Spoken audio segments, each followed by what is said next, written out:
Bienvenue, chers téléspectateurs, en ce jour du 30 juin, dans le cadre de l'émission de la rédaction Temps Fort. Nous recevons un invité de marque. Professeur Mbata, bonjour. Bonjour. C'est avec lui que nous allons nous entretenir sur trois questions essentielles, notamment, comme je l'ai annoncé au début, 60 ans après l'indépendance de notre pays, le président de la République a fait un discours à la nation hier. On va décortiquer avec le professeur qui est en même temps député national, on va décortiquer le discours du chef de l'État. Nous allons également parler avec lui. Vous savez, nous sommes dans une actualité, dans un feuilleton de trois propositions de loi Minaku Sakata. Comme nous sommes devant un constitutionnaliste, il va nous éclairer la lanterne de ces trois propositions de loi. Et nous viendrons également chuter sur les poursuites envisagées du président du Sénat par les États-Unis. Professeur, ça ne vaut plus la peine de vous présenter, vous êtes connu de l'opinion. Hier, le chef de l'État s'est adressé à la nation. Comment vous, professeur, avez-vous accueilli ce discours d'abord? Merci beaucoup. C'est la première fois que je suis invité de CBS. Et c'est donc avec plaisir que j'ai accepté l'invitation. C'est toujours important de communiquer avec vos téléspectateurs. J'interviens effectivement à cette émission le 30 juin 2020, donc le jour de l'anniversaire de notre indépendance. Et hier, comme vous l'avez dit, il y avait le discours du président de la République. À mon avis, et je crois que je l'ai dit ailleurs, c'est l'un des meilleurs discours d'un président que j'ai suivi depuis 2000. J'en ai décortiqué beaucoup. J'ai vu ces questions de voir quel était le discours d'un président en 2001, 2002, 2020. Le discours du président Félix Tshisekedi, c'est l'un des meilleurs. C'est le meilleur en réalité qu'il faut dire. Mais une certaine opinion pense que c'était un discours où il est venu régler des comptes au FCC. Non. D'abord, il faut dire pourquoi il est le meilleur. Parce que je crois que c'est sûr que vous n'avez pas beaucoup de temps. Pourquoi est-ce qu'il est le meilleur? Vous avez un discours où vous avez le président Félix Tshisekedi qui fait l'état de la situation. D'où est-ce que nous venons? Où en sommes-nous aujourd'hui et où est-ce que nous allons? Donc, il se projette dans l'avenir. Vous avez Félix Tshisekedi qui commence par évoquer la mémoire des pères de l'indépendance. Et pour la première fois, Joseph Kasavubu, oublié, il se voit reconnu le statut d'héros national. Ça, c'est très important. Parce que c'était le premier président de la République. Vous vous rappelez le massacre du 4 janvier 1959 qui a débouché sur l'indépendance. C'était Kasavubu. Mais Kasavubu a été oublié. Donc voilà, pour notre communauté nationale, pour la nation entière, et pour le Congo central en particulier, voilà un président qui vient redonner la valeur au premier président de la République. Ce n'est pas fini. Même lorsque vous voyez les partis de Lumumba-Ville, mais vous avez suivi dans ces pays, il y a des partis qui s'appellent même Lumumbistes. Il y a des gens qui vous disent de gauche. Des partis ont même des noms de Lumumbistes. Mais pendant 20 ans, on ne pouvait pas songer à rendre effective Lumumba-Ville alors qu'on se disait Lumumbiste. Donc voilà, il redonne cela, c'est très important. Ce n'est pas fini, je dis, monsieur le président, très bien pour Lumumba-Ville, mais il faut faire davantage. On ne sait pas accéder à Lumumba-Ville, il n'y a pas de pont, il n'y a pas de route, il faut faire mieux. Et pour arriver, il faut passer par l'Odja dans le Sankuru. Monsieur le président, malgré le fait qu'on a eu des politiciens du Sankuru, mais la piste de l'Odja, c'est une piste qui ne peut pas atterrir, des avions, des grands tonnages ne peuvent pas. Mais monsieur le président, est-ce qu'on ne peut pas macadamiser cette piste de l'Odja? Monsieur le président, parce que vous voulez finalement faire pour le Sankuru plus qu'aucun autre président n'a fait, qu'aucun autre homme politique n'a fait pour le Sankuru. Mais songez à Lusambo, monsieur le président de la République. Très bien donc pour cela, mais le président est allé plus loin. Il a reconnu les souvenirs le sacrifice des pères de l'indépendance. Il a reconnu les sacrifices des martyrs de la démocratie, parce que nous ne serions pas là où nous sommes aujourd'hui s'il n'y avait pas eu tous ces martyrs de la démocratie. Et les martyrs, les pères de l'indépendance, chers amis, vous savez que les Lumumba, ils avaient 30 ans en 60. C'est-à-dire nous avions une jeunesse qui savait voir dans l'avenir. Mais la plupart des jeunes qu'on a aujourd'hui, Mais ils ne savent pas voir dans l'avenir. Ils sont manipulés par les partis politiques. On leur remet des machettes. Ils vont danser pour certains casser avec des politiciens. Mais en 60, Lumumba qui fait l'histoire n'a que 30 ans, s'il vous plaît. Où est la jeunesse aujourd'hui? Au lieu de danser pour les politiciens qui ne sont là que pour leur ventre et qui très souvent servent leurs intérêts, voilà une interpellation de la jeunesse. Donc le président s'est souvenu de cela, il a honoré nos forces armées, parce que le président a dit qu'il n'y aura pas de balkanisation dans ce pays.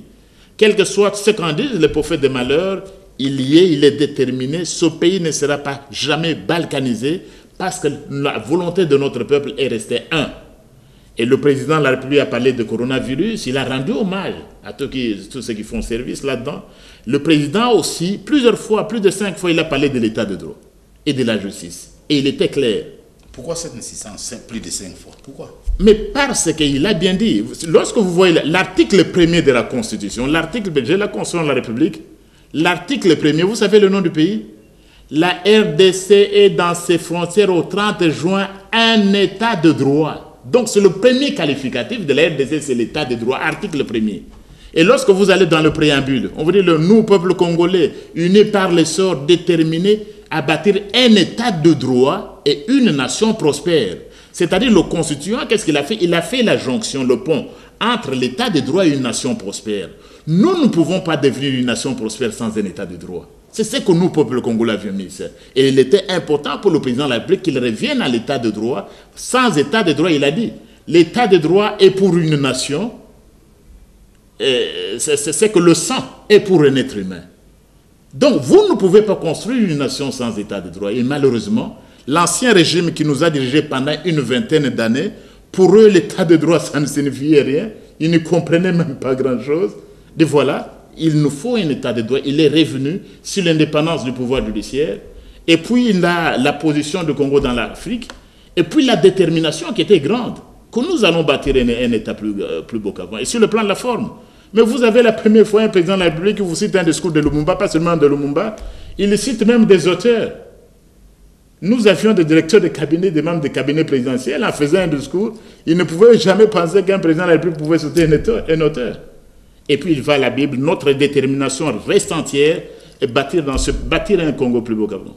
60 ans après, vous pensez que sur le plan, je dirais même sur tous les plans, est-ce que la République démocratique du Congo a connu quelques succès? Quelques succès, mais il faut dire que ça a été un gâchis. 60 ans après. Vous savez, les Congolais savent faire un miracle. Comment? Les Congolais, vous pouvez l'amener au paradis, ils transforment le paradis en enfer. Et c'est ce qu'il a fait. Le Congolais est le seul qui peut transformer, même si vous l'amenez devant Dieu. Et faites attention. Il a cette capacité de transformer le paradis en enfer. 60 ans après, vous vivez autour du fleuve, d'un des fleuves le plus majestueux de la planète et vous n'avez pas d'eau. Pas d'eau potable. Vous n'avez pas de l'électricité. 60 ans après, vous avez toutes les richesses de la terre. Ce pays est plus riche que les États-Unis d'Amérique. Plus riche que la Chine. Plus riche que la France et le Japon. 60 ans après, nous en avons fait. Je crois que le président a eu des mots justes.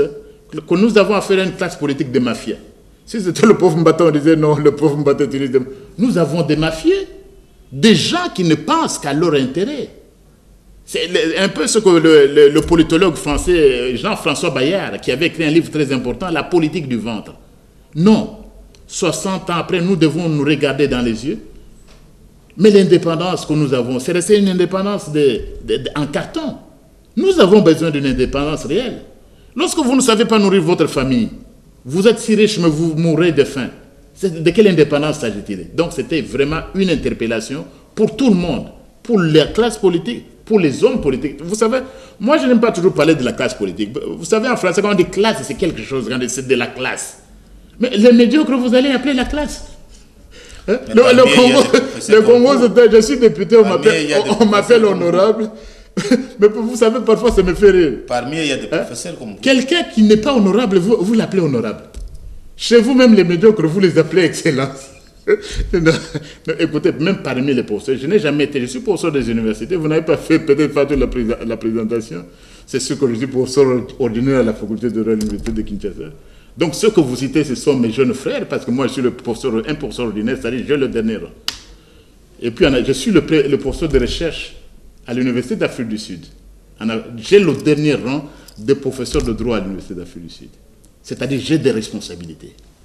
Je ne peux pas me trouver sur un plateau en train de dire des bêtises. Il y a parmi nous le prof d'université, pas seulement nous, la presse, les médias.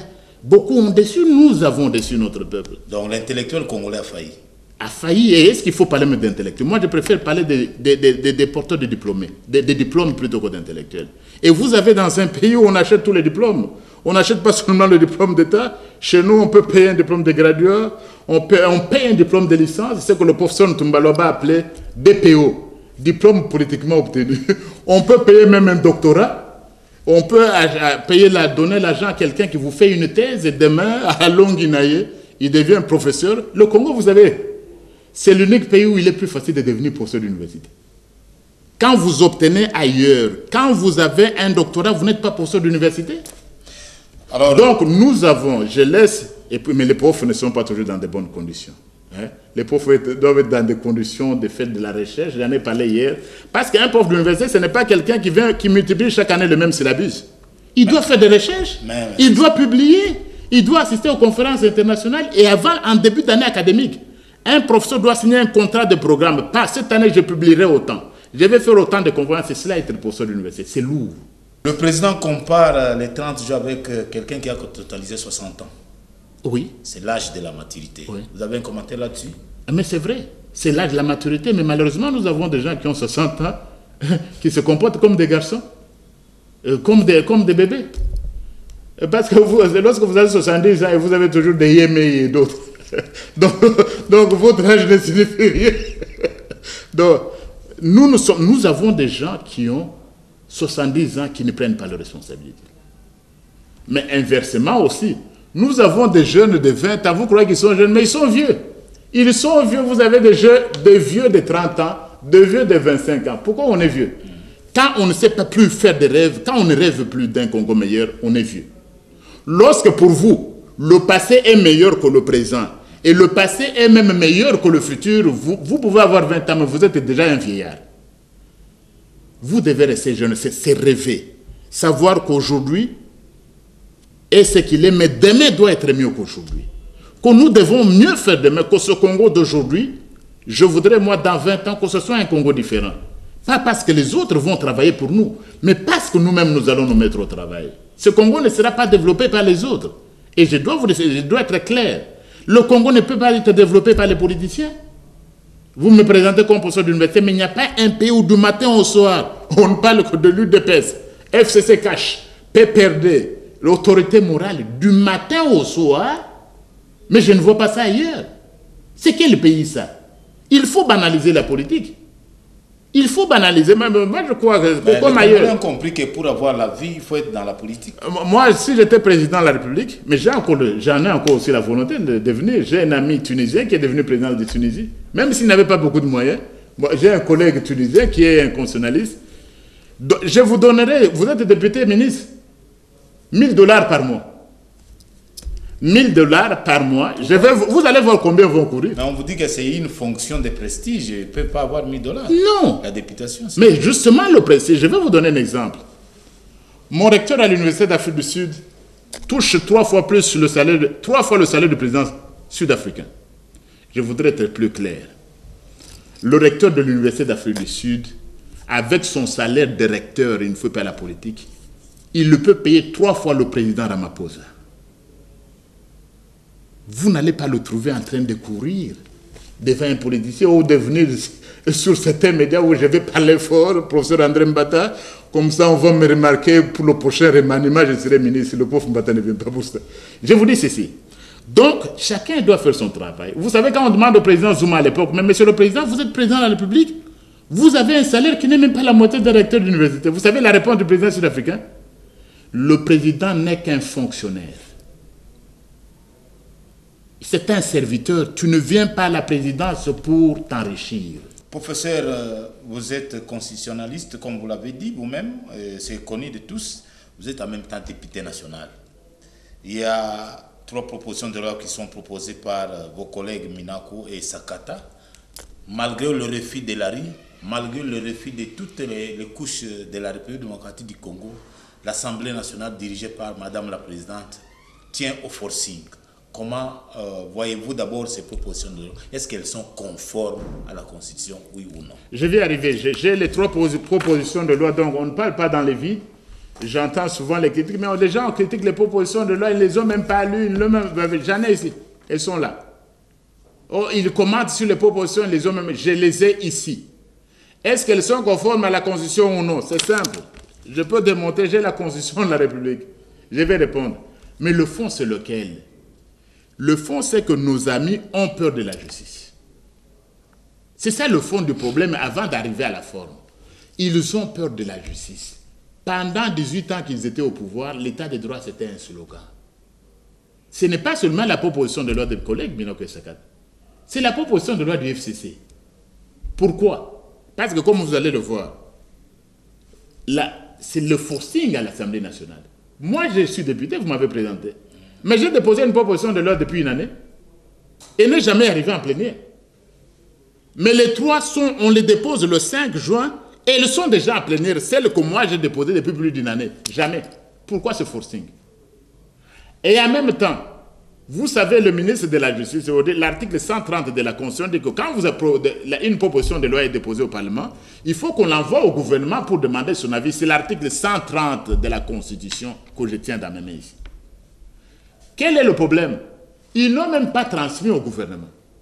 Et moi, en tant que je suis parmi ceux qui ont posé la question, mais où sont les avis du gouvernement? Et plus grave, ce sont les avis du gouvernement, ce ne sont pas les avis du ministre de la Justice. Vous me comprenez, vous le savez bien. Le gouvernement, ce n'est pas le ministre de la Justice. Là, ils vont faire la tricherie.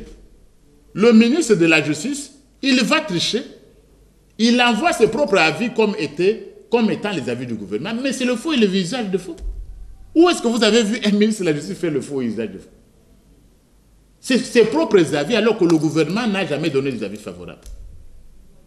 Pour cela, il devait mériter une sanction. Non, il devait démissionner lui-même, il devait être révoqué. Mais malheureusement, est-ce qu'il y a encore le ridicule tout dans ce pays? Dans tous les cas, c'est un jour férié, peut-être il va démissionner demain. Ou peut-être de son parti, parce que ça fait la honte de son parti. Ça fait la honte de son autorité morale. Ça fait la honte de sa famille politique. Ça montre que le PPRD... Mais si le ministre de la Justice, on dit la justice élève une nation, lui, il triche déjà. Qu'est-ce que vous allez demander à un citoyen ordinaire? Vous êtes un parti politique, mais qui va vous croire? Donc, voilà le fond. Maintenant, est-ce que c'est opportun? Nous sommes députés nationaux, représentants du peuple. Nous légiférons pour le peuple. Si je veux légiférer pour ma famille, mais je vais rester chez moi, légiférer pour ma femme et mes enfants. Je mets là à la porte, voilà les lois chez moi. Mais ici, nous sommes des serviteurs du peuple. Mais le peuple ne trouve pas une opportunité, le peuple n'en veut pas. Pourquoi vous voulez foncer? Bon, ça c'est un. Vous voulez qu'on arrive à la constitutionnalité? Bien, tout à fait. Vous êtes constitutionnaliste. Je suis constitutionnaliste. Apparemment l'un des meilleurs. Apparemment c'est ce qu'on dit. Bon, ces 3 propositions, 56, 57, 58, violent la Constitution de la République. Je ne veux pas l'être long. Je prends la première. Proposition de loi modifiant, complétant la loi organique portant statut des magistrats. C'est la première. Qu'est-ce que les amis proposent? Triste quand même pour des professeurs d'université. On vous dit d'abord, elle n'a pas le droit administratif enseigne. Vous enseignez le droit administratif pour venir de choses. Ou d'après bureau. Quel bureau? Bon, je laisse. Qu'est-ce qu'il propose? Il propose, à l'article 4, que les magistrats du parquet soient nommés à titre provisoire par le ministre de la Justice. Donc, parce que la justice leur fait très mal, il faut qu'ils aient l'autorité. Comme ça, si la justice commence à enquêter sur le FCC, je les arrête. Donc, c'est ça la philosophie. Il propose que les magistrats soient nommés par le ministre de la Justice. Voilà leur proposition de loi. Oh, prof Mbata, tu es constitutionnaliste, mais en quoi est-ce que c'est contraire à la Constitution? C'est ça. Voilà la Constitution. Je vous montre en quoi c'est contraire. Article 82. Le président de la République nomme, relève de leurs fonctions sur proposition du Conseil supérieur de la magistrature, les magistrats du siège et du parquet. Article 82. Qui dit qu'on ne distingue pas de magistrats provisoires. Non. Les magistrats du siège ou du parquet sont nommés par le président de la République. Vous proposez, ils sont nommés par le ministre de la Justice. Est-ce que c'est conforme à la Constitution? Mais c'est simple pour n'importe qui. C'est une proposition de loi qui vient prendre le pouvoir du président de la République pour le donner à leur ministre de la Justice. Ça viole la Constitution. Est-ce qu'il faut être constitutionnaliste pour ça? Même un enfant qui n'a pas étudié, même les mamans du marché, il va comprendre que c'est inconstitutionnel. Et c'est ça. Donc, ils veulent donner le pouvoir. On n'a pas trop de temps. Ça, c'est la première. Et la deuxième, où est le problème, prof? Et la proposition de loi, organisation et fonctionnement des compétences des juridictions de l'ordre judiciaire. C'est la deuxième.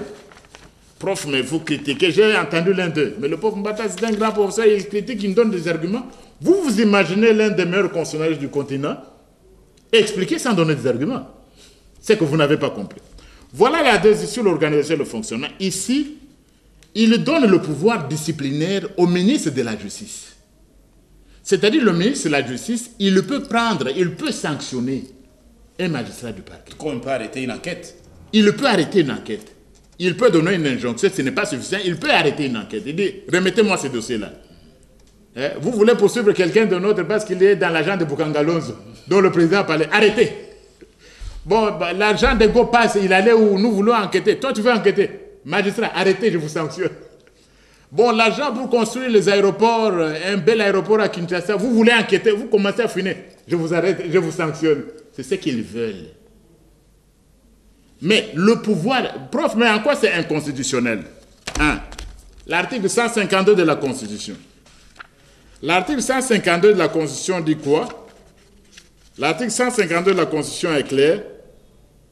Le Conseil supérieur de la magistrature exerce le pouvoir disciplinaire sur les magistrats. Tous. C'est le Conseil supérieur de la magistrature. Donc, vous prenez le pouvoir du Conseil supérieur de la magistrature. Vous voulez le donner à votre ministre de la Justice parce que vous avez peur de la justice. Est-ce que ce n'est pas une violation de la Constitution?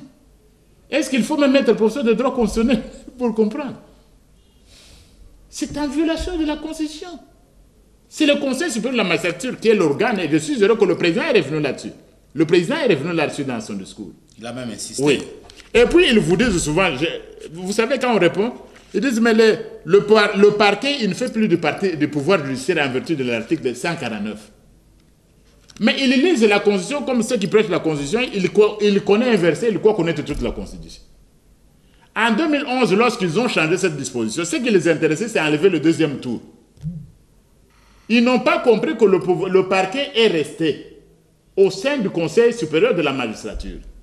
C'est simple. Donc s'ils étaient prudents, ils pouvaient aussi enlever la deuxième partie qui était restée. Bon, pas prudents, s'ils avaient les compétences nécessaires. Alors, voyez l'article 152. L'article 152 vous donne la composition du Conseil supérieur. Ici, ils trouvent effectivement on avait exclu le parquet. Mais ailleurs, à l'article 152, on dit que le pouvoir judiciaire est géré par le Conseil supérieur de la magistrature. Et vous savez qui est le deuxième vice-président du Conseil supérieur de la magistrature? C'est le procureur général près le Conseil, la Cour constitutionnelle, qui est magistrat du parquet. Ils n'ont pas compris. Donc le pouvoir judiciaire n'a pas été exclu. Et d'ailleurs, le prof Vundowe, voilà, je comprends pourquoi le ministre s'entête. Avant de faire l'aventure qu'il a faite, en transmettant ses propres avis comme s'ils étaient du gouvernement, il avait demandé un avis au Conseil d'État dirigé par le prof Vundowe. Le Conseil d'État lui avait répondu déjà le 23 juin. Le 23 juin, il a dit non, les magistrats du parquet ne dépendent pas de vous. Ils dépendent du Conseil supérieur de la magistrature. Une réponse, parce que moi on peut dire, mais le prof, ce n'est pas vous qui faites la loi. C'est la Cour. La Cour lui avait déjà répondu. Mais comme nos amis sont habitués à la fraude, à la tricherie, non, il passe outre. Et puis il vient tromper, il donne ses avis comme si c'était les avis du gouvernement. Donc, en touchant au pouvoir du Conseil supérieur de la magistrature, on viole la Constitution. Donc, les propositions de loi sont inconstitutionnelles. Et où est la dernière? parce que on ne peut pas raconter des choses juste pour raconter. La dernière proposition de loi, organisation et fonctionnement du Conseil supérieur de la magistrature. Écoutez ce qu'on dit à la dernière. Le Conseil supérieur de la magistrature est l'organe de gestion du pouvoir judiciaire. Ok. C'est déjà dit dans la Constitution. Ils oublient que le parquet est resté là-dedans. Hein? Dans l'organe qui est de gestion de la magistrature, le parquet est là-dedans qu'ils veulent exclure. Et puis ils disent quoi? Il élabore les propositions de promotion, de retraite, de démission des magistrats en accord avec le ministre de la Justice. Ça vient d'où? Vous avez lu l'article 152, le ministre n'est pas là. Ils veulent faire entrer le loup dans la bergerie. Et puis, il élabore en concertation avec le ministre de la Justice le budget du pouvoir judiciaire. Mais non. L'article 149 de la Constitution dit que c'est le Conseil supérieur de la magistrature qui élabore sur le budget. Maintenant, vous voulez interroger le ministre de la Justice pour détourner l'argent du pouvoir judiciaire, comme on a l'habitude de détourner ou comment? Donc, ces propositions de loi sont en violation de la Constitution. Je l'ai déjà dit, les amis doivent retirer leur chiffon. Parce qu'on m'a dit non, ça ne passera pas. Au cas contraire? Ça ne passera pas. Qu'est-ce que vous allez faire en ce moment-là? Mais on me dit, et même ils le reconnaissent, moi on m'a dit, mais prof, s'il y a des choses anticonstitutionnelles, qu'on enlève ceux qui violent, gardons le reste. Mais qu'est-ce qui va rester? Parce qu'il n'y avait pas d'indice. Mais il dit, quand on vous relâche, je sais que vous êtes déjà inquiété, non? Bon, c'est ça un peu le Félix Tshisekedi pour démontrer que l'état de droit est là. Vous avez déjà vu un ministre de la Justice? Il a dit que Yémé a donné l'ordre. Non, vous avez déjà vu un ministre de la Justice dans une fourgonnette de la police, derrière. Le ministre est souvent dans une pagère, non? Mais avec Félix Tshisekedi, on vous dit l'état de droit. Mais il dit que Yémé a donné l'ordre au procureur. Non, Yémé, il va donner l'ordre en tant que qui? En tant que Yémé, non, parce que j'apprends même qu'aujourd'hui c'est un jour férié, demain, il va se présenter. L'affaire n'est pas finie. Mais pour la première fois au moins, un ministre de la Justice tremble. Et tout le monde tremble. Vous avez vu tous les caciques du PPD qui l'ont suivi. Mais moi je me pose la question, comment vous avez votre confrère, votre ami, il est dans le mal. Vous allez le soutenir dans le mal. Entre nous quand même. Même si j'ai un ami, si j'ai un ami qui a volé, je vais te dire restituer l'argent d'autrui. Mais comment au FCC, quelqu'un fait le mal, quelqu'un vole ou quelqu'un fait le faux, vous allez dire n'importe quoi. On devait aller plus loin. Même le ministre, le premier ministre qui fait un compte rendu par son porte-parole, des choses que le ministre n'a jamais décidées. D'abord le premier ministre, qui lui a donné ce qu'il a réuni là, ça s'appelle comment? Parce que le conseil des ministres est présidé par le président. Le président est à la ville. De quel pouvoir? Qu'est-ce qu'il avait présidé? Et puis il fait sauter un communiqué où il menace le président de la République. Mais ailleurs, vous n'êtes plus d'accord avec le président de la République. Mais allez déposer votre démission. Vous avez entendu parler de démission. Il va déposer la démission. Vous n'êtes plus d'accord avec un président, allez déposer votre démission.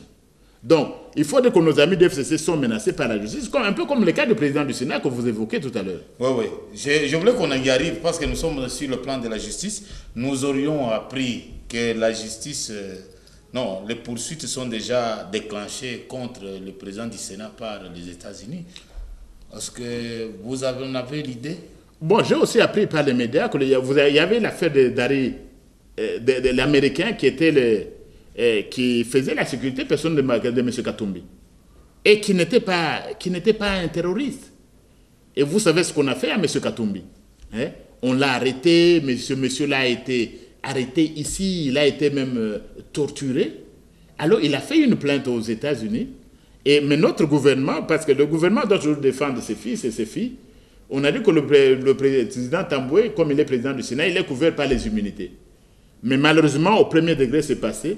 Mais au dernier degré, on a dit non, ça ne joue pas. Donc, il peut être poursuivi aux États-Unis pour torture. Et ça donne une leçon aux gens. Donc, les immunités ne jouent pas. Il peut être demain être poursuivi. Là aussi, il y a un problème chez nous. Les immunités, on peut voler, on peut détruire, on peut tuer. Mais parce qu'on a des immunités, on ne peut pas être inquiété. Elles ne sont pas absolues, c'est une leçon. Donc, on ne peut pas, M. Tamboué peut être demain poursuivi. Et c'est quand même désolant pour lui. Il avait déjà une affaire en Belgique. Pour l'avion qui avait été, évidemment, il est présumé innocent partout. Mais il doit se justifier. L'avion qui était abattu au niveau de Maniema, il avait déjà un problème en Belgique. Maintenant, il en a un autre aux États-Unis. Il peut être poursuivi. Il n'a pas d'immunité du tout.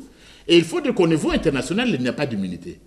Si on vous amène devant la CPI, oubliez les immunités, ça n'existe pas. Et vous avez vu le président Bachir, l'ancien président Bachir, il était poursuivi. Vous avez vu le président Uhuru Kenyatta, il est parti à la cour, il n'a pas d'immunité. Faites attention, donc, vous qui croyez avoir des immunités, les immunités ne sont pas absolues. Si on ne vous poursuit, vous n'êtes pas poursuivi au niveau local, vous pouvez demain être poursuivi au niveau international. La CPI est là, les juridictions internationales sont là. Les crimes ne peuvent pas rester impunis. Mais c'est ça aussi l'état de droit, que ce soit au niveau national ou au niveau international. Donc, M. Tambwe Mwamba, il est présumé innocent, mais il est poursuivi. Il est poursuivable et il devra se préparer et le moment venu à se défendre. Professeur Ndeliemo, nous arrivons petit à petit à la fin de notre émission. Dernier mot, c'est la fête de l'indépendance. Ça a été un gâchis, mais nous ne sommes pas pour autant pessimistes. Nous avons une génération déterminée, on a un nouveau président de la République qui a de la détermination, et vous avez la détermination. Et moi, j'ai la détermination que nous devons bâtir un pays plus beau qu'avant. Et ça ne doit pas être une chanson. Et nous devons nous mettre debout. Vous savez, j'aime toujours revenir, je l'ai dit ailleurs, sur Frantz Fanon. Frantz Fanon a écrit un livre intitulé « Les damnés de la terre ». Et Frantz Fanon, Mobutu le citait un peu, il disait, c'est lui qui avait dit l'Afrique a la forme d'un revolver dont la gâchette est placée au Congo. Ce n'est pas la gâchette pour la guerre, la gâchette du développement, la gâchette du bien-être, de l'intelligence, la gâchette de la renaissance africaine, elle est placée au Congo. Et ce Congo doit démarrer. Et Frantz Fanon, il disait, chaque génération doit découvrir une chose. Chaque génération doit découvrir sa mission, ou bien accomplir sa mission ou trahir sa mission. Il y a malheureusement des Congolais qui ont découvert leur mission qui est de tuer la nation, de trahir le peuple. Moi et vous tous. Et cette jeunesse qui doit prendre conscience, nous devons faire partie de cette génération qui a décidé, qui ne se réunit pas tous les jours pour trahir tout un peuple, pour ses propres intérêts, mais une génération qui a découvert sa mission de bâtir un Congo plus beau qu'avant, une génération qui ne recule pas, une génération qui défend les valeurs et une génération qui a décidé de remplir sa mission au lieu de trahir. Nous devons en finir avec les traîtres de la nation. Vous êtes jeunes, nous sommes jeunes éternellement parce que nous avons ces visées. Nous devons absolument construire, honorer le rêve de nos aïeux, de perdre l'indépendance, bâtir un pays plus beau qu'avant, débarrasser de la dictature, débarrasser des flatteries, aimer tout ce que vous avez, culte des personnalités, un pays développé des antivaleurs de la corruption, blanchiment d'argent, détournement des deniers publics, un Congo où les dirigeants sont là non pas pour se servir, mais ils comprennent qu'ils sont là pour servir et être au pouvoir. Faire la politique, ce n'est pas se servir, mais c'est la postulat pour servir un peuple. Et nous disons le peuple d'abord.